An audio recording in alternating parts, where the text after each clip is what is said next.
first person. He dug 5 wells, each 10 feet deep in different places, but still didn't find water. Now, look at the second person. Instead of digging 5 shallow wells, he dug 1 well 50 feet deep, and he found water. So now, it's up to you. Will you watch 5 to 10 half-finished videos on the same topic, or just one complete video to find the real solution? Long ago, in the serene valleys of northern India, nestled between the trees and flowing rivers, stood a quiet and ancient ashram. The ashram was led by a revered spiritual teacher named Swami Vivekananda. He was known far and wide for his depth of wisdom, his peaceful aura, and his ability to read the silent language of the heart. Among the many disciples who came to learn from him, there was a young boy named Arjun. Arjun was only 18. He had joined the ashram recently, leaving behind his village and worldly life to seek peace, knowledge, and liberation. He was pure-hearted, sincere, and full of devotion. But like many young seekers, he was not free from the storms of his mind. Each day, the disciples would rise before dawn, bathe in the cold river, chant mantras, and sit for long hours of meditation.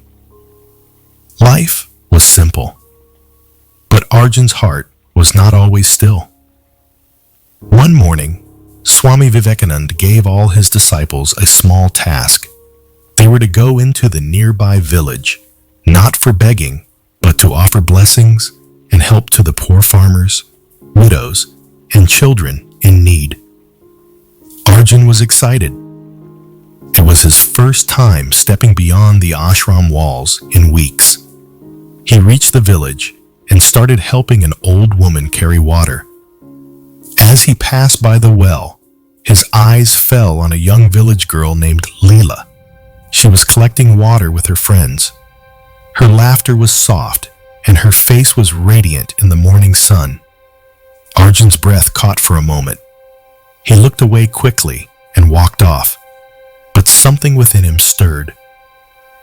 That night, while others meditated, his thoughts wandered back to her smile, her eyes, the sound of her voice. He felt confused and restless. The next day, he volunteered again to go to the village. This time, he waited near the well, hoping to see her again, and she came. Again, she smiled at him kindly, unaware of the waves she was causing in his mind. That night, he could not sleep. The days passed. His meditation weakened.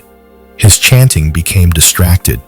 He began waking up early and skipping lessons just to go to the village. He would find ways to pass by the well just to get a glimpse of her. Though he never spoke a word to her, her image was alive in his mind, more alive than the mantras, more powerful than the teachings, and more persistent than the silence he once loved. Swami Vivekananda began noticing the change. One evening, after prayers, the master sat beside Arjun on the stone bench under the ancient Bodhi tree. He asked gently, "Tell me, Arjun, is your heart at peace these days?" Arjun hesitated. Then he nodded. "Yes, Master." The Swami looked into his eyes. Deeply, silently, he saw everything. Without saying a word, the Swami stood up and gestured Arjun to follow. They walked through the trees into the deeper forest until they came to a small cave. Inside the cave, there was a lamp burning with a small but steady flame. Swami Vivekananda said, "This flame represents your energy, Arjun. It is pure. It is steady. But now, watch closely."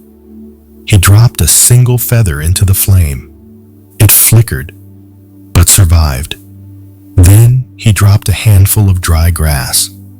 The flame grew wild for a moment, then began to die. Swami Vivekananda turned and said, "This is how desire works. One small thought, a feather, may disturb your mind, but will pass. when you feed that thought every day with imagination, expectation, and longing, it becomes a wildfire. It burns your peace. It turns your clarity into smoke. Arjun stood silent. The Swami continued, "There is no shame in noticing beauty, but to let it rule your mind, that is where the danger begins. Lust does not begin in the body. It begins in the imagination. And imagination is the food of lust." Then he added, "The girl you keep seeing, she is not wrong. But the picture you are painting of her in your mind, that is not real. It is your desire speaking in disguise." Arjun's eyes welled up. He whispered, "Master, what should I do? I can't stop thinking about her. I try to meditate, but the thoughts come again and again." The Swami sat beside him, gently took his hand, and said, "You are not weak, Arjun. You are simply feeding the wrong fire. Let me teach you how to put it out." From that day, Arjun was given special practices, early morning cold baths, focused breathing exercises, and a daily vow of silence. He was told to fast once a week and meditate in solitude for 1 hour daily, focusing on the flame of a lamp. Swami Vivekananda explained, "These practices are not punishments. They are purification. When the body is disciplined, the mind follows. And when the mind is disciplined, the thoughts lose their grip." Weeks passed. Arjun still remembered the girl, but her image no longer disturbed him. It faded, slowly, like a dream in the morning sun. His meditation deepened. His eyes grew calmer. His heart became silent once again. One evening, the Swami announced a special gathering. He looked at Arjun and said before everyone, "This young seeker has conquered the most powerful enemy, not the world, but himself." Arjun bowed with humility. Later, the Swami spoke to all his disciples and said, "Lust is not evil. It is a powerful energy. But when misused, it becomes your prison. And when purified, it becomes your strength. Every time you feed sexual thoughts through pornographic content, imagination, or fantasies, you are digging a hole in your mind. The deeper it becomes, the harder it is to climb out. But if you stop feeding it, if you stop watching such content, the hole begins to fill, the thoughts fade, the mind becomes light again." The modern world has flooded your mind with desires. Phones, screens, and content tempt you at every turn. But you are not helpless.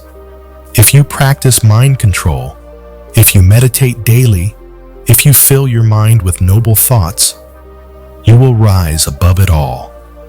Remember, the body's pleasure is temporary, but peace of mind is eternal.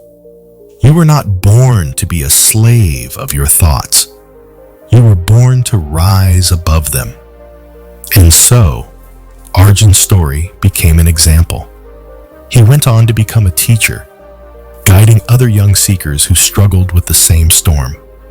And every time someone asked him, "How did you control your sexual thoughts?" he would smile and say, "I did not fight them. I stopped feeding them. I cleaned the window of my mind." And then the light entered.